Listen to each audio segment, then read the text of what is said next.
is Smith. What's his last name? Dutch. What did he? Dutch Smith. There you go.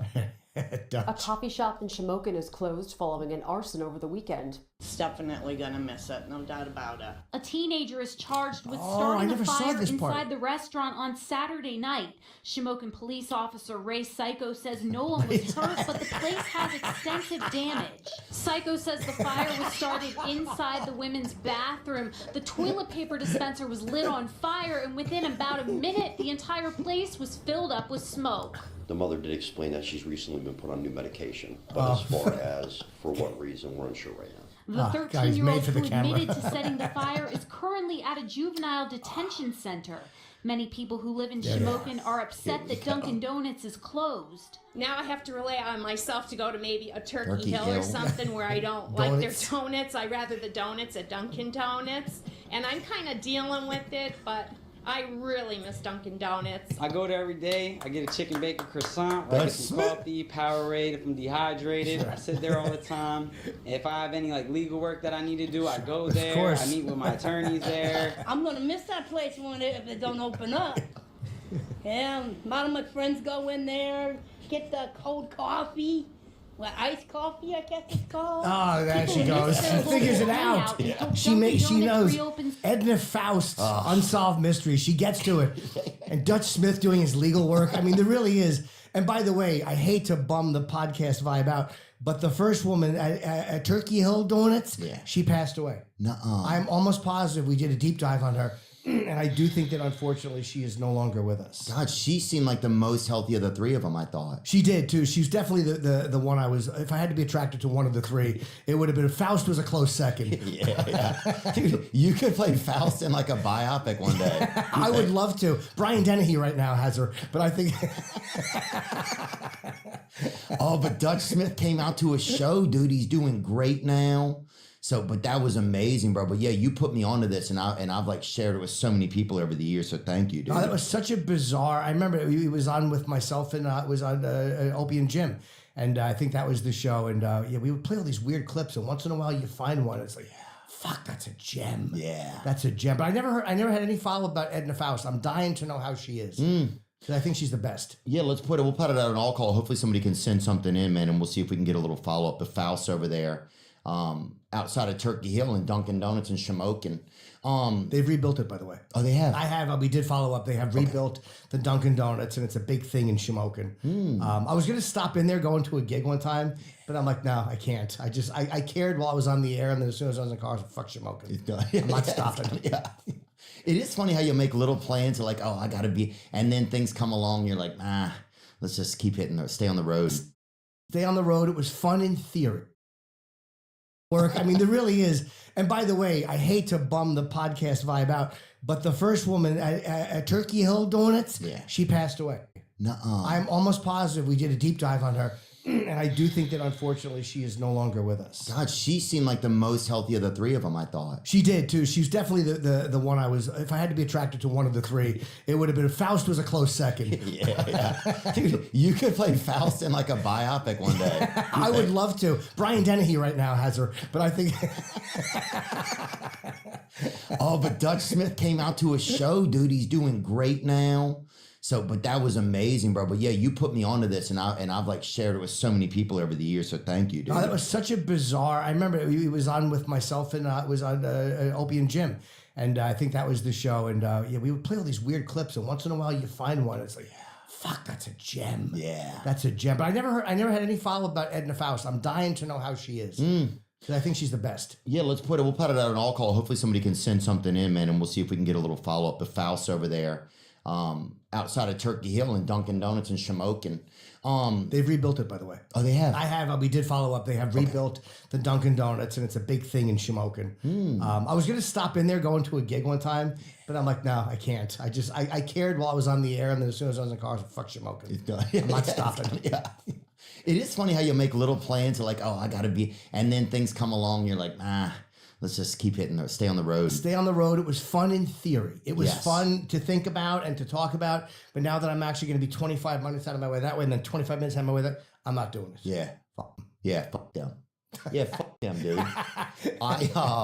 Yeah. So unconceivable was your wife, because your wife can't conceive. You're married now. Yeah. Yes. Yeah. And do you feel like you kind of like, what was it like? Because you that was your first marriage. Hopefully my first and hopefully my only. Yeah, I only did it because when she came into she was having a hard time, so we did a 90-day fiance visa to get her in. So we got married 90 days after she came in. Mm-hmm. Otherwise, I would have just dated. But it's okay.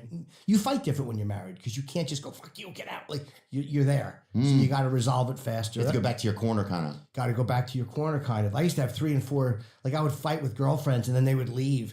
And then for 3 or 4 days, I would just have hookers come over. Like, it really was an ugly scene. Oh. And this is a lot easier, a lot cleaner. Yeah, does this feel easier? Kind of like, does it feel like you kind of escape? Because, I mean, I got like a lot of, I think, commitment issues and stuff like that. And I just feel like, man, at some point I got to escape. Like, not use marriage as an escape, but I would love to not be kind of trapped just in this stupid circle that I get in sometimes. Yeah, it's like it's almost like it's a lonely spiral too. Like I forget, like whenever I get pissed at her, I'm like, yeah, but I was really depressed when I was single. Like I wasn't happy when I was single. I was miserable. I hated being alive. So if I fight with her and I'm like, yeah, this kind of sucks. I'm like, yeah, but it's not. It's me. I'm the problem. Because if I'm single, I'm even worse than I am right now. So no, I don't want to. I like being married. I just. Sometimes when you think I'm married, you're like, ugh, fucking life is over. But I'd prefer this. Yeah. And at least you have someone to be there with you in your life. You're like, and you kind of have a donkey to pin the tail on. You're like, fucking. Yeah, the Nikki. wife. Yeah, fuck her. What is she? What? Yeah. If there's things are wrong, it's my fucking wife. It's also a good excuse though. Like, my wife's not feeling well. I got to go home and see my wife. Like, there's little built-in things that are kind of advantages that I didn't see. Mm-hmm. And I'm glad I did it because if I didn't do it, I would still be running in the same. That's why I fattened up because I literally am not doing the same things I used to do on the road to get like those little mini highs you get. You know, now I'm just in a hotel room alone. And what do? You order food at 2:00 in the morning instead of having somebody come over. Yeah. It's not as fun. So your wife is trans. Yes. Transgender, yes. Transgender. Yes. Okay. And so what does transgender mean exactly? Because people use the term all the time, and sorry to go to like such rudimentary stuff, but it means a man and a woman? Yeah, like you're born in a male body. And you know, they have never, they can't say exactly medically what makes a person transgender. That's why there's so much arguing about it. It's up to speculation. Some people are like, you're just a crazy fucking guy in a dress. And other people are like, no, you're born this way, but they can't tell you medically exactly what it is in the brain. But yeah, she definitely was born in a male body. But if you talk to her for 5 minutes, you know that's a woman's brain. But I would lose the argument in court. I don't have the argument in court. You know, she definitely does not have a vagina. Yeah. You know, no, she's not at all. Okay. Yeah. Hey, you look, yeah. Oh yeah. It's not even a penis. I mean, it's a cock. Oh yeah, definitely. Wow. Were you able to discern over time why you liked something so unique, kind of?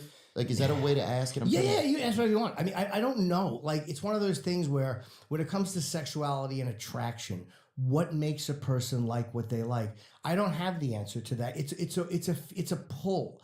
It's like you don't choose what direction you're going to get pulled in sometimes. Like for me, attraction has never been like, I'm going to go over there and like that. It's going to be something hits me and I kind of like lock into it and I feel it and it pulls me that way. You know what I mean? But like a piece of art, kind of. In a way, yeah, kind of, yes, but the living art, one that you can really just, you know, slap against your face, yeah. Art you can sit on. Dang. Do you ever go places? Now, do you have, say if you are dating someone who's trans, do they ask questions like, why do you prefer this? Or is that like something you kind of have to make clear to them a certain way so that they feel okay? Is that a... I think it's like any other relationship. It's like, you mean like in bed sexually, like fucking or not fucking or that type of stuff? No, I think even just like on a person-to-person basis, like, do I seem like a trophy to you, or do I seem like something like a novelty or like a nice piece of jewelry to, like, you know, this artistic collection piece, or do you really love me because of who I am? Yes, and I think that any person has to, like, you know, as a guy with money, you have to wonder, hey, does this woman like me because of who I am or because I have money? And with her, she could be like, is it because I'm transgender that he wants a transgender? I think that with any person, you kind of like, you know what somebody's motives are after a while. Yeah. And if you're with someone as a trophy, like if I'm just like, hey, I mean, we've been on and off for back together since 2019, so 6 years, and we were a year and a half before then. So by this point, after 7 or 8 years, you know what a person. Like I was like, well, does she like me? Does she like me because I have money? But there's a lot of guys that have money, and there's a lot of trans people. So if that's all we wanted, we could easily go out and find somebody else who fit that criteria. Yeah. Oh yeah, she's beautiful. Oh, thank you. Yeah, and so you guys have lived together, huh? We lived together. I put her up. Immigration was very slow. It was just one of those things where she had something she had to get fixed, and we did it right. But it's just it's a slow process. So while she was waiting, I moved her to Montreal, and I would drive up and see her. And I wound up spending the whole pandemic there. I drove up. They're going to close the Canadian border, so I drove up one day after the radio.